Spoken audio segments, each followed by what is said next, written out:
έχουμε τη χαρά να έχουμε μαζί μας τη νέα πρέσβη της Ελλάδος στις ΗΠΑ, την πρέσβη κυρία Νασίκα. Και κρίναμε σκόπο να έχουμε έτσι μια πρώτη άτυπη έτσι, συνάντηση γνωριμίας, θα μπορούσα να την χαρακτηρίσω, με τα ομογενειακά μέσα μαζικής ενημέρωσης. Εγώ εκείνο που ήθελα να σας πω είναι ότι γνωρίζετε ότι έχω έρθει πρόσφατα. Έχω έρθει ειλικρινώς με πολύ μεγάλη συγκίνηση. Ξεκίνησα τη σταδιοδρομία μου στη Washington.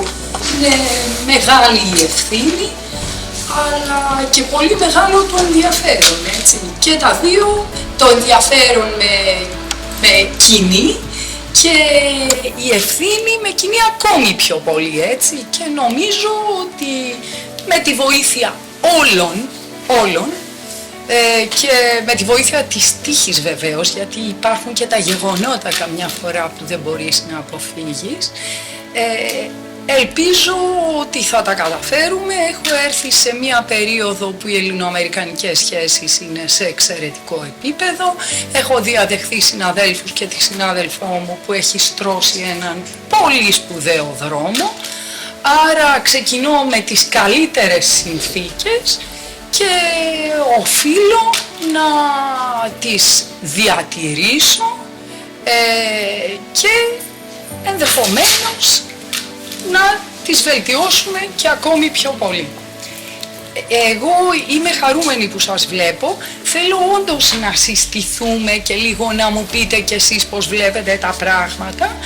Έχουμε εξαιρετικές σχέσεις με όλα τα μέσα εδώ και ήδη μπορούν να σας το πούνε. Έχουμε διαρκή επικοινωνία, επαφή, ενημερώνονται για όλα όσα τουλάχιστον οφείλουμε ως αρχή εδώ να ενημερώσουμε, για πάρα πολλά γεγονότα και για την Ελλάδα και τις εξελίξεις και βεβαίως για όλες τις εκδηλώσεις που λαμβάνουν χώρα.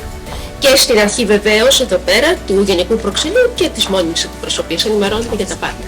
Θέλω να σας πω ότι με όλους σας θα είμαστε σε επικοινωνία.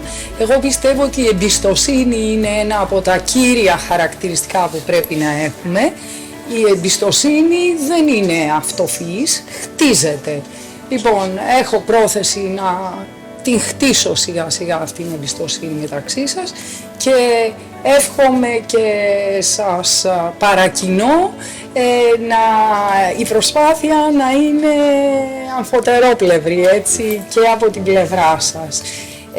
Και πιστεύω, εγώ βλέπω ότι υπάρχει μια μεγάλη εκπροσώπηση του τύπου, άρα πρέπει να είναι και ανάλογη η ενημέρωση. Δηλαδή η ενημέρωση πρέπει να είναι πολύ δυνατή. Έχουμε δυνατή εκπροσώπηση, φαντάζομαι ότι δυνατή θα είναι και η ενημέρωση.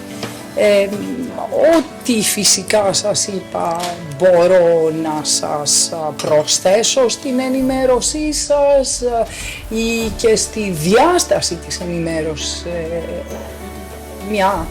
τουλάχιστον την επαγγελματική μου, ας πούμε, προστιθέμενη αξία, να ξέρετε ότι θα είμαι πρόθυμη να συνεισφέρω. Στην αρχή είναι καταιγισμός και σε μένα, γνωριμιών, πληροφοριών. Περνώ τώρα την πρώτη καταιγιστική περίοδο, δεν είναι η πρώτη φορά. Εμείς στη δουλειά μας σε κάθε αλλαγή είναι σαν να ξεκινάμε από την αρχή, έτσι. Και ξέρουμε ότι κάθε αρχή και δύσκολη, δηλαδή ότι έχεις πάρα πολλή ενημέρωση, πάρα πολλές γνωριμίες, πάρα πολλά όλα.